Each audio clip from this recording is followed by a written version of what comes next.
Ehana wichachbi, hechia etaha. Long ago we came from the sky. Wichachbi oyate uyakobi. We are known as the Star People. Dehe makoche ungach bigapi ga unkubi. And we were chosen to come to this place. Otakuye washte umbi ungokia gapi. And be a good relative to all things that dwell here. Dakota wichocha techinde naku makaina awayanke. Cherish the Dakota way of life and take care of Mother Earth. Dakota ia maza okeawe emakiapia. Washichu ia Yvonne Leaf. Demia. I'm a member of Dakota Wichocha, a nonprofit organization dedicated to Dakota language and culture and lifeways revitalization. Dakota Wichocha is a nonprofit organization that works towards preserving the Dakota way of life and language revitalization. What that means is a return to Dakota values, our traditional values of, of establishing a healthy community, of having healthy families, of the individual being healthy, and promoting that as an organization. We promote it by doing language and talking about the culture.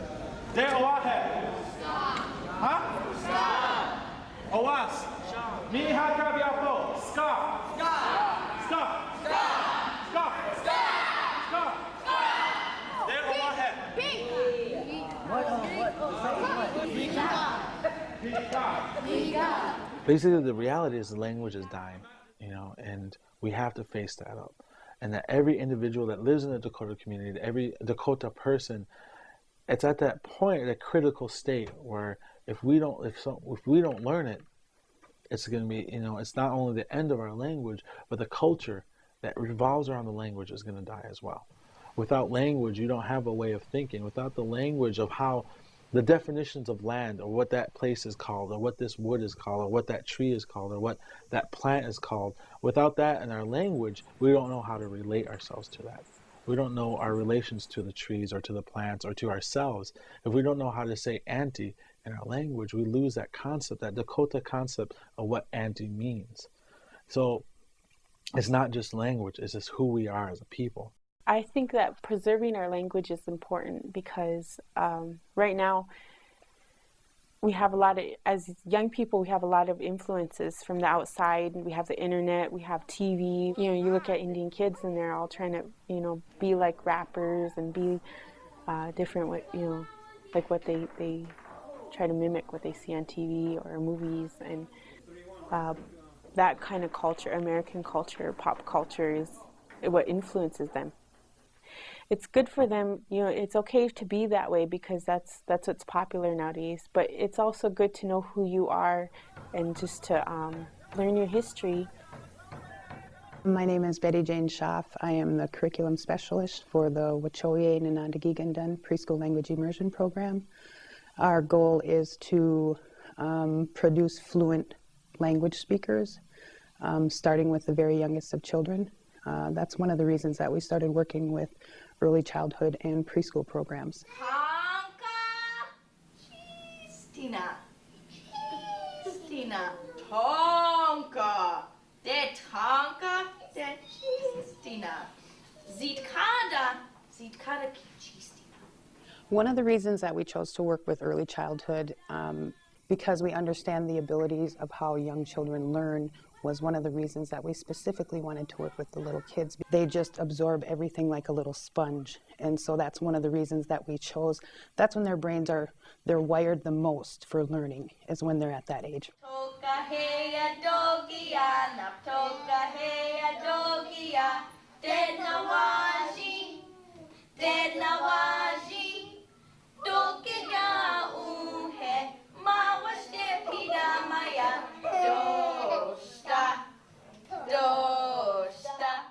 Well, Wauchoye Nandagigandan means learning word. It's a Dakota word mixed with an Ojibwe word to mean learning words, which basically we're trying to teach the children the language, and we do it through the process of immersion. which is that we only speak the language in the classroom. In my classroom, we only speak Dakota language. We're not allowed to speak any English. To me, the importance of preserving the language, if we don't have the language, we don't have a future.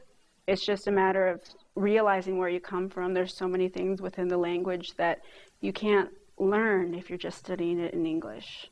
You know, there's the perspective. When you learn about the months, when you learn about Chankapopoe, you know, the tree popping moon, you realize, you know, living here in Minnesota, you start to look around and you see things the way your ancestors saw them. And you hear things the way they heard them. And you look at the world in a different way. You look at it through the eyes of your ancestors, which maybe you didn't necessarily have before. And there's a lot of history in the language. There's a lot of history about places.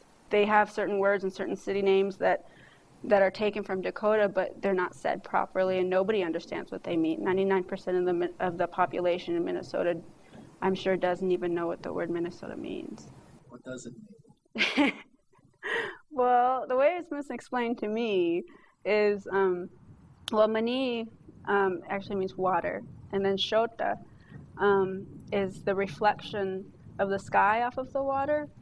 So it's been translated as like cloudy water, sky blue water. It's been translated a lot of different ways.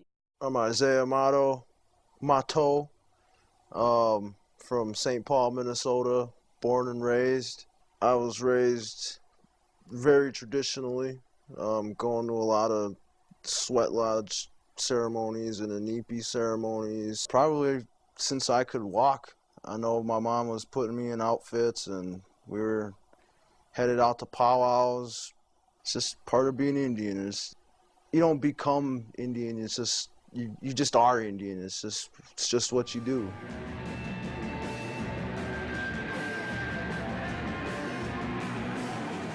I went to my first metal show when I was 12, and it changed my life forever. All these angry kids, all pissed off, you know, sort of rebelling against society, and I just fell in love with it, and I've been all about it ever since. You know, when I was younger, I knew I didn't really fit in with a lot of other people and, you know, a lot of the popular crowds, so I just found my place in the pit, you know. It's like, yeah, being American Indian is, you're already a minority, and then being like into punk and hardcore, it's almost like you're a minority again, because you don't quite fit in with everybody else still, you know. It's kind of difficult, but I still try to do a lot of the cultural things. You know, I still try to get out to powwows and go sweat and, you know, do, you know, ceremonies and stuff, and try to pass it on to my son, and so he can have something and he can take part in the ways and the culture as well. One of the difficulties is with being a Native American in the metropolitan area or urban area or almost anywhere is there's the Native American way of life and there's the regular way of life. And what Native Americans have to do is put those two ways of life together and figure out how to walk in both worlds. That's one of the biggest difficulties that I think Native Americans are still trying to be Native when they're trying to live another way of life that wasn't the way that they were meant to live. The reality is we live in a world it's a colonized world. We are oppressed people. You know, no matter what, we're still dealing with the oppression that has ties back to hundreds of years ago. We still feel the pressures of what has happened to our parents, to our grandparents, to our great-grandparents. We still feel that today. Listen, please. I don't care if you don't know how to do it. The language is dying. I do not care if you don't know how to do it. You are supposed to learn how to do it. You're supposed to learn the language because that's who you are. All right? It's that vital at that point. Is if you choose not to do it, you are choosing not to continue our culture. You are choosing not to have our children learn our language. You are choosing that our culture will die. It's a choice you're making. You can learn the language because you guys are all smart. So you gotta make that choice. You're making it now. All right, ready? Wancha, Nuba, So slowly our Dakota history is coming back. Slowly our families are starting to honor their ancestors. And through our language and cultural ways, we will remain. We will continue. That's our responsibility. It's just a part of who we are. It's just what we do as Indian people. I mean, I don't know any different, you know. That's how I was brought up, and yeah, I'm going to continue to practice the ways and pass them on to my son. If you know the words in this language, if you can count a little bit, if you have Dakota friends, if you live a good life, then will consider you a Dakota person if you live around here. So I want all of you to say Damakota, all right? And be proud of that. As Dakota people, we can say this is where our ancestors lived. This is who we are. And you can walk out in the woods or walk by the river, and you can, think this is where my ancestors. This is maybe where my grandmothers were. Whereas maybe other Americans can't do that. They can't, or unless they go to like Europe. They can't do that. So I think that's special that we have our history here. We have a place. This is our home. And it's good to know where your home is. We chose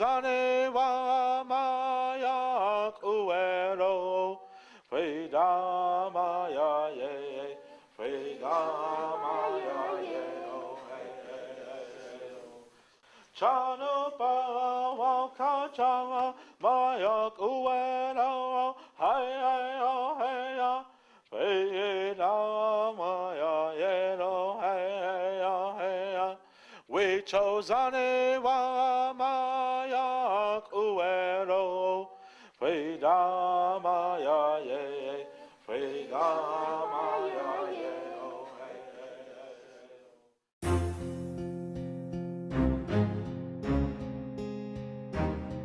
It's another day, another song, and while you walk along, stopping on lawns, listen to what the words are drawn. It's another day, another song, and while you walk along, stopping on lawns, listen to what the words are drawn. It's another day, another song, and while you walk along, stopping on lawns, listen to what the words are drawn. It's another day, another song, and while you walk